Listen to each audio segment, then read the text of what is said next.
Right, welcome back folks. Part 3 on this Mondeo. We've had a lot of input from the comment section. We really appreciate that.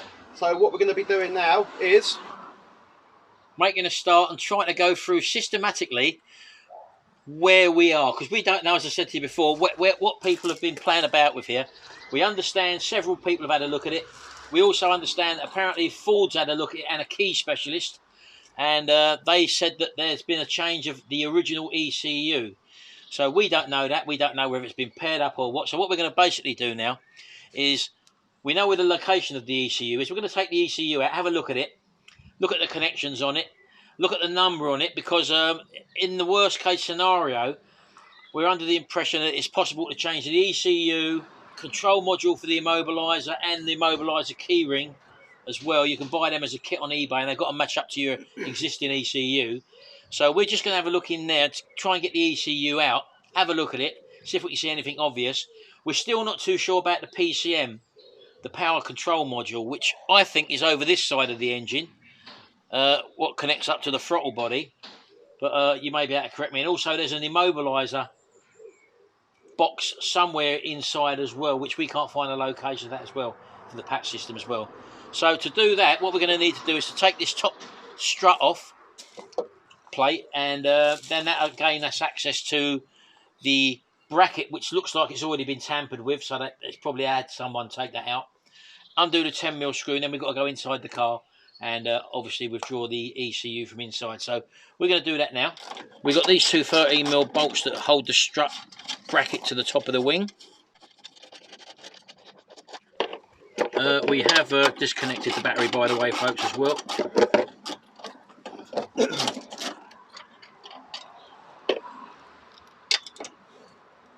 You've got the three 13mm nuts that undo the top of the shock absorber as well. They need to be undone.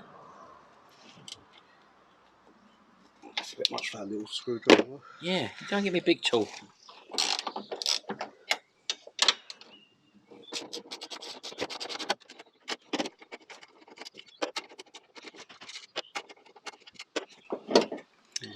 And then, is that 10mm?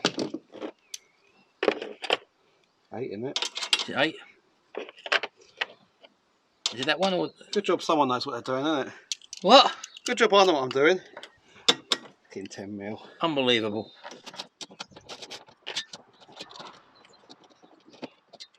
You can, of course, remove these plates, folks. They're nothing to do with the actual suspension itself. They're more of a bracing strut to make the car more solid. As you can see, the strut is still contained underneath there. And looking behind here, if you can see, this is the bracket. Apparently it looks like it's been chewed up there. There is two tamper-proof bolts, one there and also one you can probably see down there. And it looks like they've actually cut or grinded through the bracket there. Normally people drill these out, you see. And it looks like, I would suggest that they've bent that up like that. And that is the actual loom here for the ECU, the wiring loom.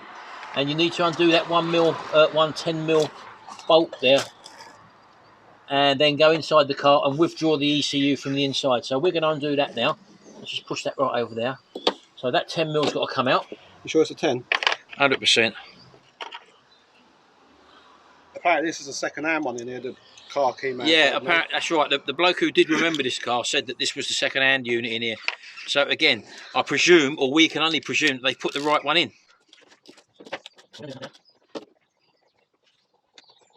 I'm not sure whether you can pull that connector upwards or whether you have to pull the ECU downwards, you know. That's undone. Does that come up like that? Just lifts up. So let's have a look at them pins, if we can get it out. No, I don't think the bolt will come out.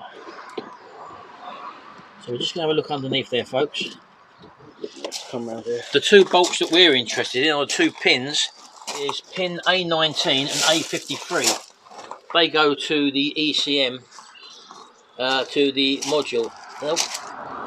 Well, one thing I can notice there's moisture in there.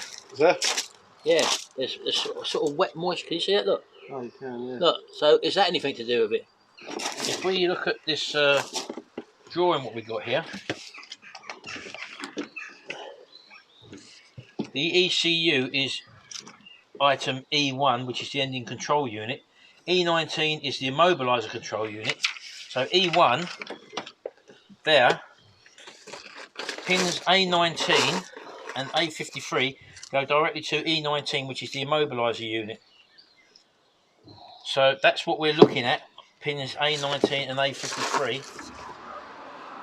Pin number 19 there, it says typical data, connected pin, no test data available or return random signal. Pin 53, which is the other one that goes to the system, when the ignition off it should have no volts on it. When the ignition is on it should have 11 to 14 volts, or in other words 12 volts on it. So whether or not we can test that or not on them pins, we could see, because we might have no voltage on that pin 53, which goes to the immobiliser control module, which on our drawing, pin 19 and 53 goes to E19, just them two cables there, and that is our immobilising module. And we'll check pin 53 with the ignition off and with the ignition on, and see if we get the relevant voltage there like it says. So we've got pins 19, I've got a pin in there, and also a pin in number 53, which is that one there. We've got the voltage set on DC volts, so I'm just going to hold that down to earth first of all. I think that's just supposed to be number 1, pin 19, no test data. There don't appear to be anything on that.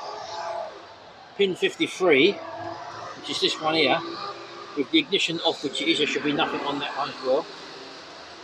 There's nothing on that now. Right. So you go and turn the ignition on now.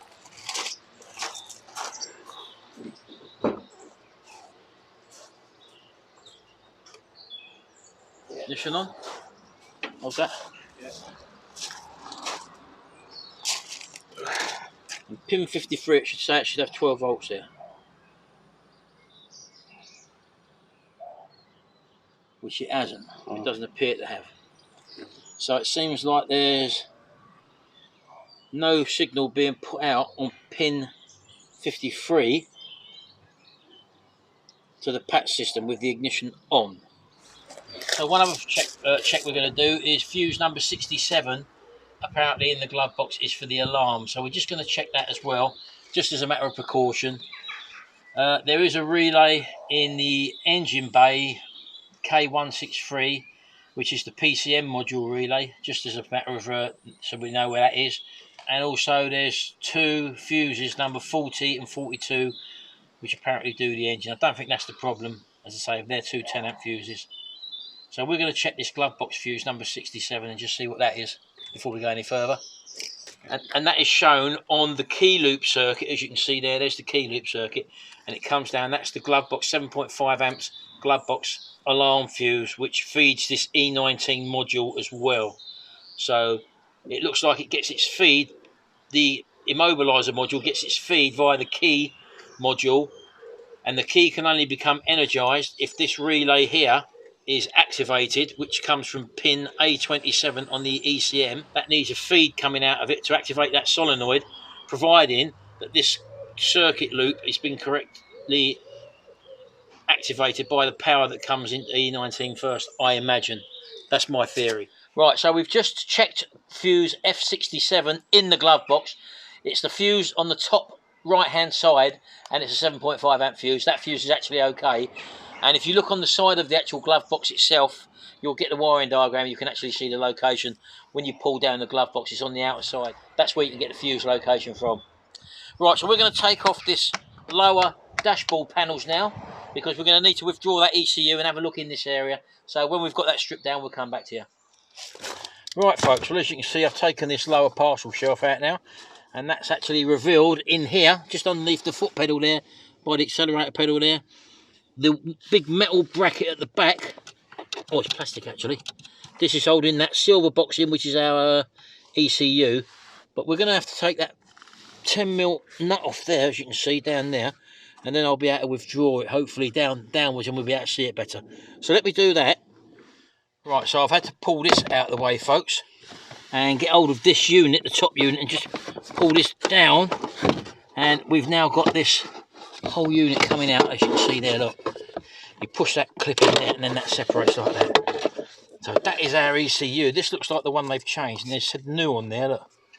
So I do gather that that's the number we need to match up this number here, probably, if we was going to replace the ECU. But there is signs of moisture in here, which you probably can't see, and obviously that's not good. I mean, we could take the bracket off and just have a look inside and see if there's anything obvious there, bearing in mind there's been moisture in there. One of the things people do is to smell them for burnt terminals or something like that, which I can't see any evidence of in that. If we have to order another one, apparently you can get a whole set with this, with the keyring module up here, which sits behind this lower cowl in here. We don't need the clocks. What other people were saying, we don't need the clocks for this system. It's on the full focus you need the clocks.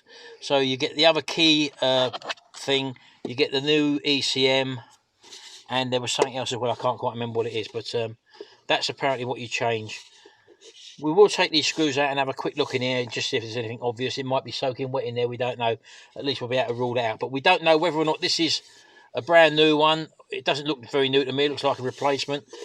But at least now we've got a bit further on. We have got the code number for this ECU if we need to replace it.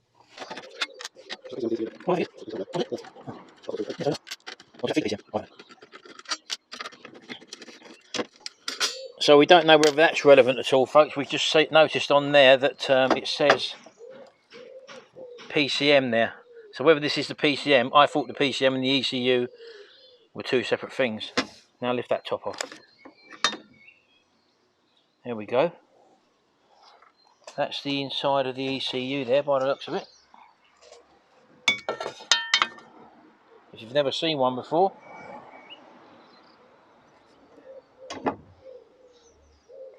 And the bottom side of it with the brains of the outfit.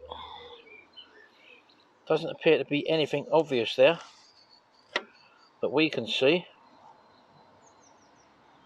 Turning it over. Although doesn't it look a bit crusty around that thing there? Yeah, that is, isn't it?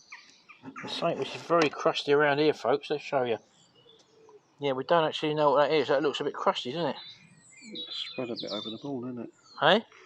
You see it spread the colour on the board a bit. It looks corrosive. It looks like it's corroded to me.